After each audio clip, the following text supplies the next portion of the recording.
Bismillahirrahmanirrahim. Assalamualaikum warahmatullahi wabarakatuh. Alhamdulillahilladzi hamdan katsiran kama amar. Asyhadu an la ilaha illallah wahdahu la syarika lah. Wa asyhadu anna Muhammadan abduhu wa rasuluh. Allahumma salli wa sallim wa barik ala sayyidina Muhammad wa ala alihi wa ashabihi ajmain, amma ba'd. Faya ayuhan nas ittaqullaha haqqa tuqatih wa la tamutunna illa wa antum muslimun. قال الله تعالى في كتاب القرآن الكريم: أعوذ بالله من الشيطان الرجيم بسم الله الرحمن الرحيم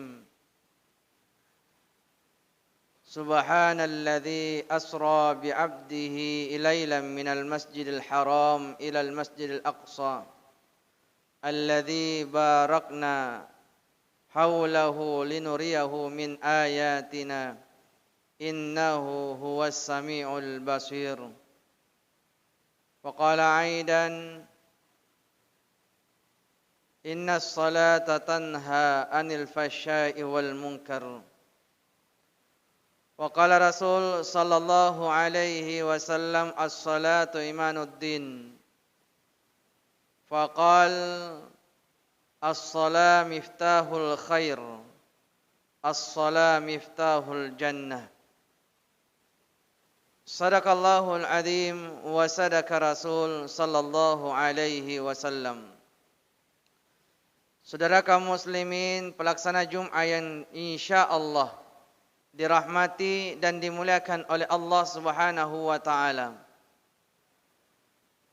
Pertama-tama marilah kita memanjatkan puja dan puji syukur kita kehadirat Allah Subhanahu wa taala yang telah begitu banyak memberikan dan melimpahkan nikmatnya kepada kita. Salah satu nikmat terbesar yang hari ini Allah berikan kepada kita adalah nikmat iman dan nikmat Islam.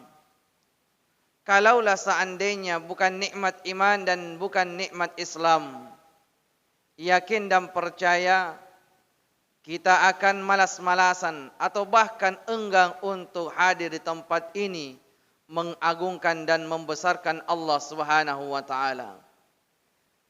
Semoga insyaallah kita yang hadir di tempat ini kita bermunajat, bermohon kepada Allah, kiranya Allah Subhanahu wa taala tetapkan kenikmatan tersebut dalam hati ini.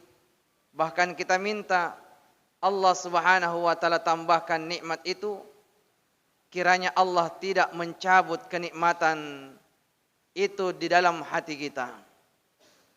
Salam dan salawat kepada baginda Nabi Allah Muhammad sallallahu alaihi wasallam, yang kita tahu bahwa Rasulullah adalah manusia yang paling banyak diberikan nikmat oleh Allah. Sementara semakin banyak nikmat yang Allah berikan kepada beliau, nikmat tersebut menjadi sebuah bahan cambukan untuk semakin mendekatkan dirinya kepada Allah Subhanahu wa taala. Semoga sifat ini pun tertular kepada kita selaku umatnya yang mendambakan kebahagiaan dunia, terlebih lagi kebahagiaan akhirat. Jamaah Jumat yang dimuliakan Allah Subhanahu wa taala, sebagaimana kita ketahui bersama bahwa di dalam agama kita Islam, di dalamnya terkadang terjadi peristiwa-peristiwa yang sangat luar biasa, yang mana terkadang pula peristiwa ini diabadikan dan diceritakan Allah Subhanahu wa taala di dalam Al-Qur'an. Seperti contohnya peristiwa perjalanan Rasulullah sallallahu alaihi wasallam di separuh malam dari Masjidil Haram ke Masjidil Aqsa, dilanjutkan ke Sidratil Muntaha, sampai-sampai Allah Subhanahu wa taala abadikan peristiwa ini, perjalanan ini di dalam Al-Qur'an, di dalam surah Al-Isra. Allah Subhanahu wa taala berfirman, Subhanalladzi asra bi'abdihi lailan minal masjidil haram ilal masjidil aqsa. Maha suci Allah Subhanahu wa taala yang telah memperjalankan hambanya di sebagian malam dari Masjidil Haram ke Masjidil Aqsa. Jemaah yang dimuliakan Allah Subhanahu wa taala. Kata ulama kita bahwa peristiwa Isra dan Mi'raj ini adalah salah satu mukjizat terbesar yang hanya diperuntukkan kepada Rasulullah sallallahu alaihi wasallam dari Allah Subhanahu wa taala.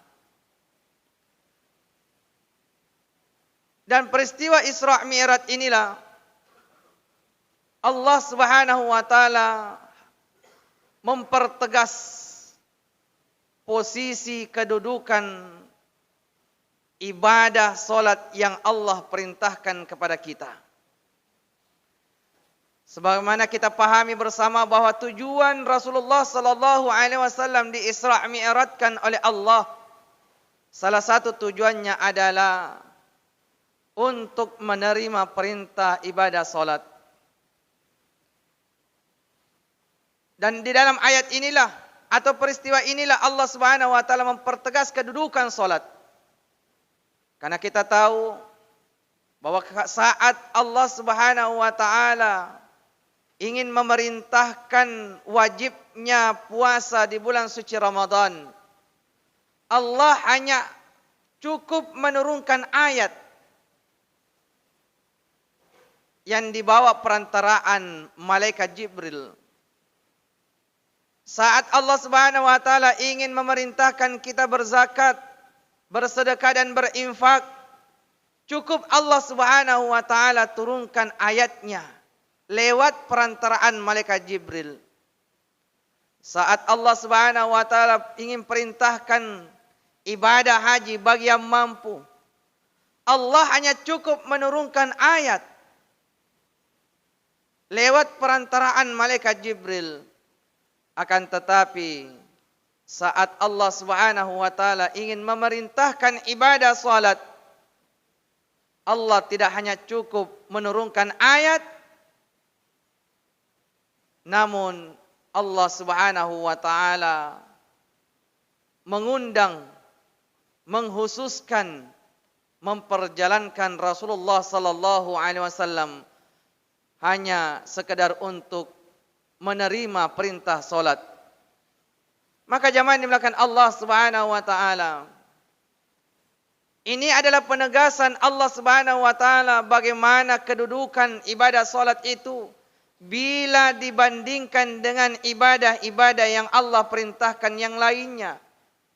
Maka salat adalah ibadah yang paling tertinggi derajat dan kedudukannya di mata Allah bila dibandingkan dengan ibadah-ibadah yang lainnya.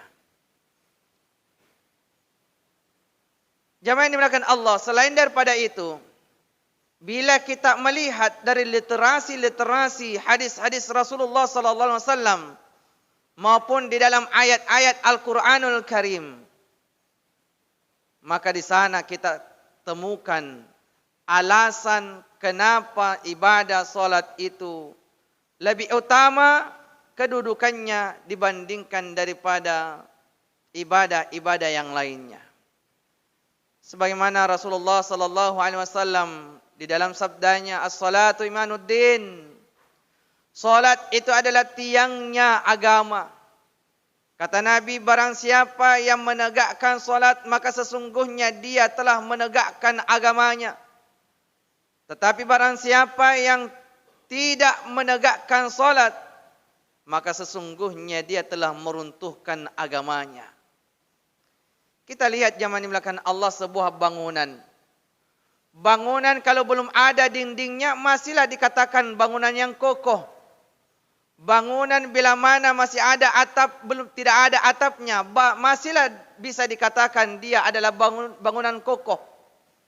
Tetapi kalau bangunan itu tanpa tiang dan pondasi, maka mustahil bangunan itu dikatakan bangunan yang kokoh dan kuat. Maka marilah kita menjadi hamba-hamba Allah yang menegakkan agama. Kita menghindarkan diri menjadi hamba Allah yang meruntuhkan agamanya sendiri. Selanjutnya jamaah dimulakan Allah, Rasulullah sallallahu alaihi wasallam pun juga mengatakan bahwa as-salatul miftahul jannah. Salat itu adalah kunci daripada Allah Subhanahu wa taala memasukkan kita ke surga. Salat adalah kuncinya surga. Dan saya yakin dan percaya anak-anak, tua, muda pasti mendambakan ingin masuk ke dalam surga. Tetapi bagaimana kita mampu masuk ke dalam surga kalau kita tidak memiliki kunci untuk membuka pintu tersebut? Maka marilah kita menjaga kunci pintu surga tersebut. Begitu pula Rasulullah sallallahu alaihi wasallam sabdakan, as-salatu miftahul khair. Sesungguhnya salat itu adalah kunci daripada seluruh kebaikan.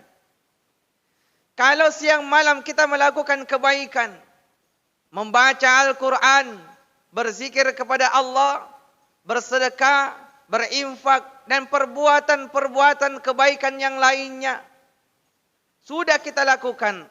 Sementara kalau kita tidak melaksanakan kunci daripada kebaikan tersebut, maka sangat mustahil kita akan mendulang atau menuai kebaikan-kebaikan yang pernah kita lakukan. Kata ulama kita, sekarang ini layaknya Allah Subhanahu wa taala itu memiliki 3 peti. Yang masing-masing peti itu akan Allah simpan seluruh kebaikan hambanya. Dan setiap peti itu Allah Subhanahu wa taala mengunci dan menggemboknya.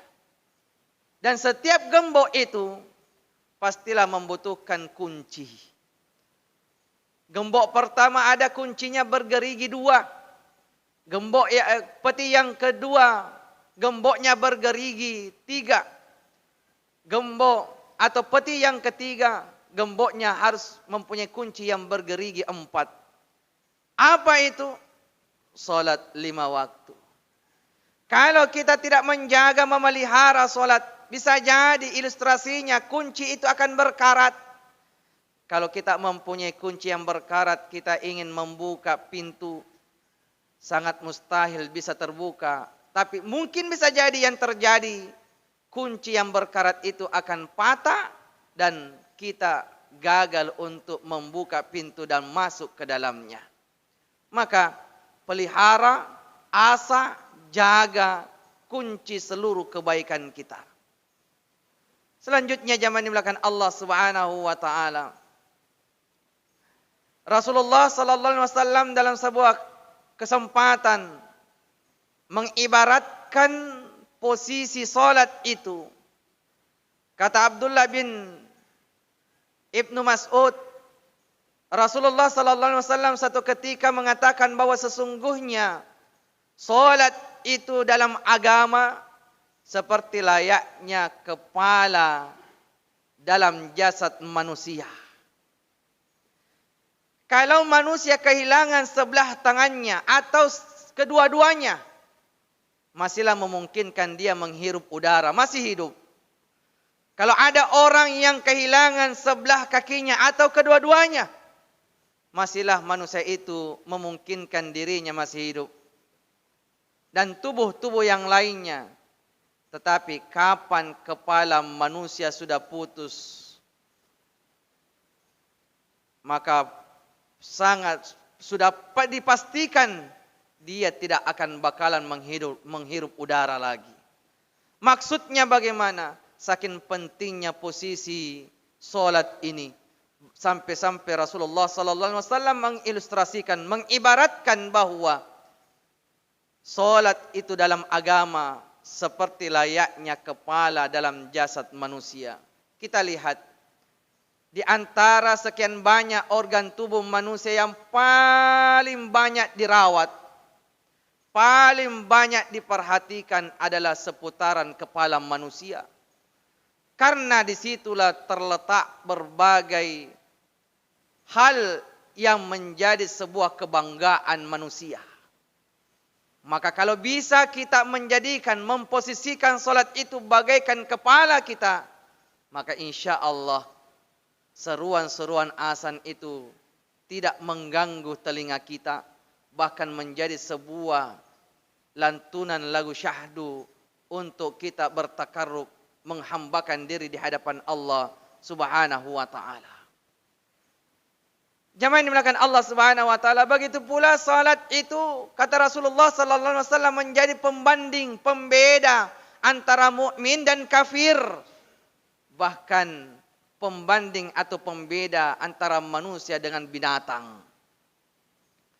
Kalau kita lihat perbedaan mukmin dengan orang kafir, jangan lihat fisiknya. Karena sekarang penampilan bisa diubah-ubah.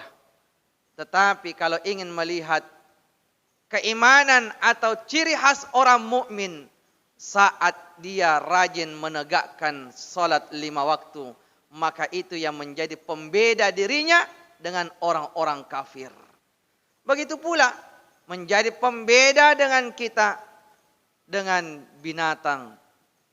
Maka janganlah menjadikan kita orang kafir, atau bahkan jangan menjadikan kita lebih bejat atau lebih rendah daripada binatang. Binatang sekalipun tetap berzikir mengingat Allah. Bagaimana kita manusia yang Allah sudah ciptakan salah satu cara untuk mendekatkan diri kita kepada Allah, yaitu as-salah. Selanjutnya jamaah dimuliakan Allah Subhanahu wa taala, saking pentingnya ibadah salat ini, maka Rasulullah sallallahu alaihi wasallam satu kesempatan mengatakan bahwa jikalau seandainya kalian itu mendengarkan seruan azan, maka niscaya kalian akan merangkak di kegelapan malam untuk menghadiri salat 5 waktu di masjid. Saking pentingnya ibadah salat 5 waktu. Oleh karena itu jamaah dimuliakan Allah Subhanahu wa taala, marilah kita menjaga salat 5 waktu kita. Syukur-syukur kalau kita sempurnakan dengan melaksanakan salat-salat sunnah. Sebab ternyata salat ini adalah menjadi kunci seluruh kebaikan kita. Salat ini menjadi kunci surga. Salat ini menjadi pembeda, pembanding daripada orang mukmin dan kafir. Dan bahkan saking tingginya posisi salat ini, Rasulullah sallallahu alaihi wasallam mengibaratkan kepala dalam jasad manusia.